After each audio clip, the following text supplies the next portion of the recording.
اور بھارتی شاعرہ سروجنی نائڈو کے آپ قریبی دوست تھے، اور ان کے اکثر سیاسی دوست ہندو، مجوسی اور عیسائی تھے۔ کسی بھی اسلامی فرقے کا کوئی پیر یا عالم آپ کا دوست نہیں تھا،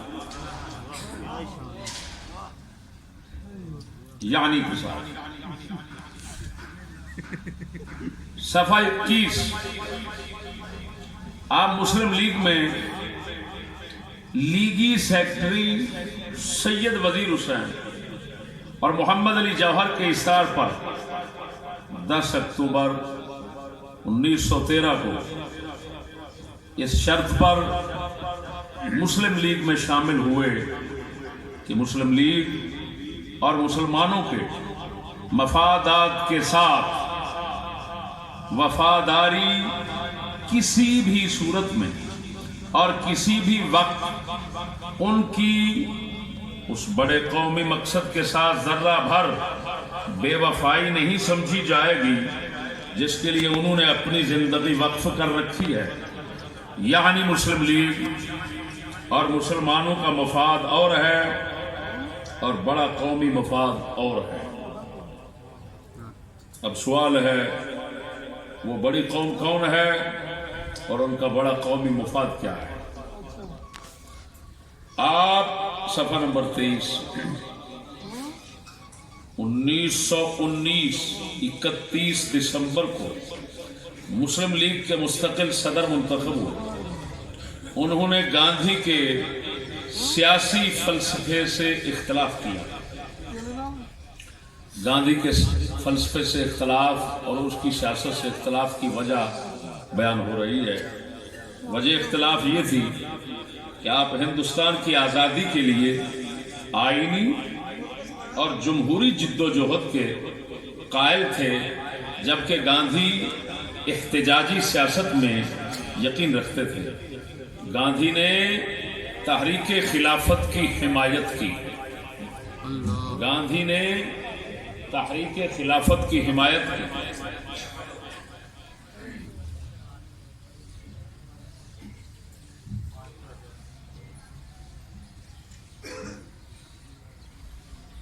توجہ ذرا، گاندھی نے تحریک خلافت، تھوڑا سا پس منظر سمجھا دیتا ہوں۔ تحریک خلافت کیا تھی؟ دیوبندیوں کی طرف سے اس دور میں تحریک چلائی گئی، اس کو کبھی تو کہتے ہیں تحریک خلافت اور کبھی کہتے ہیں تحریک ترک موالات۔ اس کے خلاف امام اہل سنت نے ایک کتاب لکھی تھی جس کا نام ہے المحجۃ المؤتمنہ فی آیۃ الممتحنہ۔ اس وقت بات سمجھنا ہوگا، جب یہ تحریک چلائی گئی تھی، تحریک خلافت یا ترک موالات۔ ترک موالات کا مطلب کیا تھا؟ برطانوی حکومت کی مصنوعات کے ساتھ بائیکاٹ، اشیاء کو استعمال نہیں کرنا۔ برطانیہ ہی حکمران تھا، برطانیہ کے ساتھ بائیکاٹ، بالکل چیزوں کو بھی استعمال نہیں کرنا۔ یہ تحریک چلائی گئی، مصنوعات کا بھی بائیکاٹ کیا گیا۔ بات کو غور سے سمجھنا، سمجھ رہے ہو نا؟ سنجیدہ کلام ہے، مقررانہ انداز نہیں ہے، مسئلہ ہی ایسا ہے، میں تسلسل نہیں توڑنا چاہتا۔ تو دوستو، اس تحریک خلافت میں گاندھی نے ساتھ دیا، گاندھی نے اس تحریک خلافت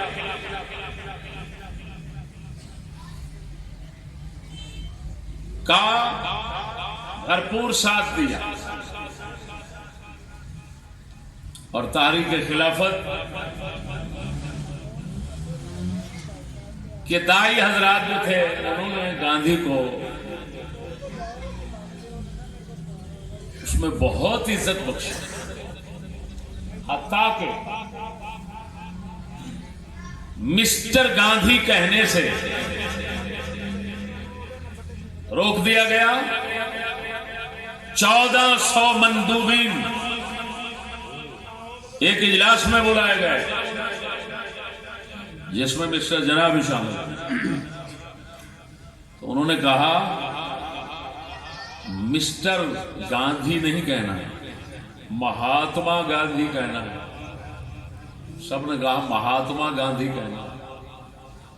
مہاتما کا معنی ہوتا ہے مقدس روح، مہاتما کا معنی کیا ہوتا ہے؟ مقدس روح۔ یہ معنی اعلی حضرت نے فتاوی رضویہ میں لکھا۔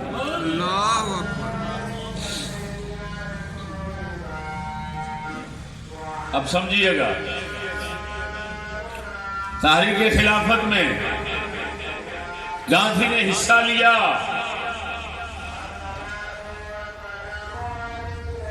اور مسٹر جناح صاحب نے تحریک خلافت کی خوب مذمت کی اور مخالفت کی کہ یہ کیا تک بنتا ہے، تم مصنوعات کے ساتھ بائیکاٹ کر رہے ہو، احتجاجی طریقہ اختیار کر رہے ہو، ایسے مسائل میں احتجاج نہیں چاہیے، احتجاج نہیں چاہیے۔ مسٹر جناح نے خوب مخالفت کی اور کہا یہ بائیکاٹ، مصنوعات کا بائیکاٹ کرنے کا کیا معنی، اور یہ احتجاج کا کیا معنی؟ سیاسی مفاہمت سے مسئلے کو حل کرنا چاہیے۔ بات کو سمجھنا بھائی، یہ احتجاج کا کیا معنی اور بائیکاٹ کرنے کا کیا معنی؟ جو خود کو حقیقی وارث کہتے ہیں،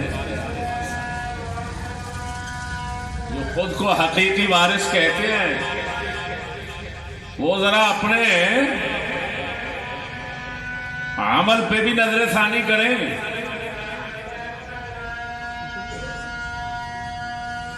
اپنے عمل پر نظر ثانی کریں۔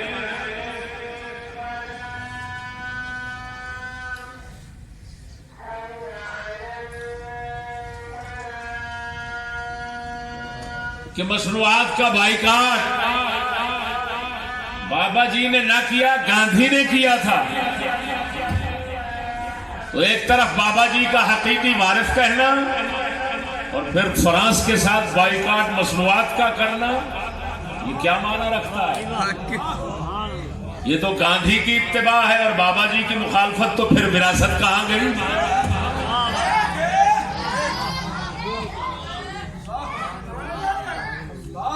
بات میری سمجھ رہے ہو؟ آگے چلیے۔ مگر جناح تحریک خلافت سے الگ رہے اور توجہ، اور گاندھی سے اختلاف کرتے ہوئے بابا جی نے کہا، اب بابا جی کے ساتھ، بابا جی کا جو اختلاف ہو رہا ہے گاندھی کے ساتھ، ایک وجہ تو پہلے بیان ہو گئی کہ تمہارا طریقہ غلط ہے احتجاج کا، اور دوسری وجہ تحریک خلافت میں الگ رہنے کی اور گاندھی سے الگ رہنے کی، الگ ہونے کی وجہ یہ تھی کہ بابا جی نے فرمایا مذہب کو سیاست میں شامل کرنا ایک جرم ہے، جس کا مظاہرہ گاندھی نے کیا کہ یہ سیاست کا میدان تھا، تحریک خلافت تو مذہبی تحریک ہے، تو گاندھی جو ہے وہ مذہبی تحریک میں شامل ہو رہا ہے، اور مذہب کو سیاست میں شامل کرنا ایک جرم ہے۔ بابا جی نے فرمایا گاندھی مذہب استعمال کر رہا ہے، مذہب کو سیاست میں استعمال کرنا یہ جرم ہے، جو گاندھی کر رہا ہے میں نہیں کر سکتا۔ مذہب کو سیاست میں استعمال کرنا ایک جرم ہے، یہ میں نہیں کر سکتا۔ کیا مطلب؟ مذہب کے نام پر